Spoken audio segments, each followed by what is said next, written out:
بسم اللہ الرحمن الرحیم کہ بنی اسرائیل کو اللہ تعالیٰ نے حکم دیا تھا کہ ہفتے کے دن شکار نہیں کرنا. ہفتے کا دن اللہ کی عبادت کے لیے، جیسے ہمارے ہاں جمعے کا دن ہے کہ جمعے کا دن اللہ کی عبادت کے لیے، لیکن ہمیں تو اور بھی بہت سارے کام کرنے کی اجازت ہے. صرف جمعے کے وقت میں منع کیا گیا کہ کاروبار نہ کرو، دنیاوی کام نہ کرو، جمعے میں سارے مصروف ہو جاؤ. لیکن بنی اسرائیل کو ہفتے کا پورا دن ہی شکار کرنے سے منع کیا گیا تھا، اور یہ تھا کہ عبادت کا دن ہے، عبادت میں لگے رہو.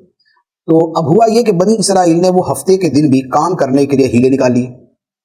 ہیلے یہ نکال لیے کہ دریا کے پاس جا کے انہوں نے وہاں پر نالیاں سی بنا دی پانی کی، اور ہفتے کے دن شکار نہیں کرتے تھے، نالیوں کے جو بند ہوتے تھے وہ کھول دیتے تھے.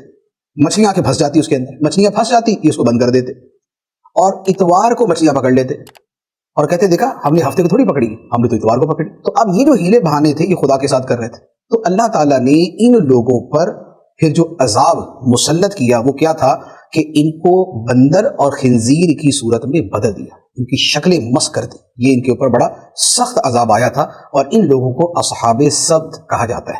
یہاں آیت مبارکہ میں اس کا بیان ہے. فرمایا وَلَقَدْ عَلِمْتُمُ الَّذِينَ اعْتَدَوْا مِنْكُمْ فِي السَّبْتِ فَقُلْنَا لَهُمْ كُونُوا قِرَدَةً خَاسِئِينَ فَجَعَلْنَاهَا نَكَالًا لِمَا بَيْنَ يَدَيْهَا وَمَا خَلْفَهَا وَمَوْعِظَةً لِلْمُتَّقِينَ. اور یقیناً تمہیں معلوم ہے وہ لوگ جنہوں نے تم میں سے ہفتے کے دن میں سرکشی کی، تو ہم نے ان سے کہا کہ دھتکارے ہوئے بندر ہو جاؤ. تو ہم نے یہ واقعہ اس وقت کے لوگوں اور ان کے بعد والوں کے لیے عبرت اور پرہیزگاروں کے لیے نصیحت بنا دیا. یہ اس واقعے کا بیان.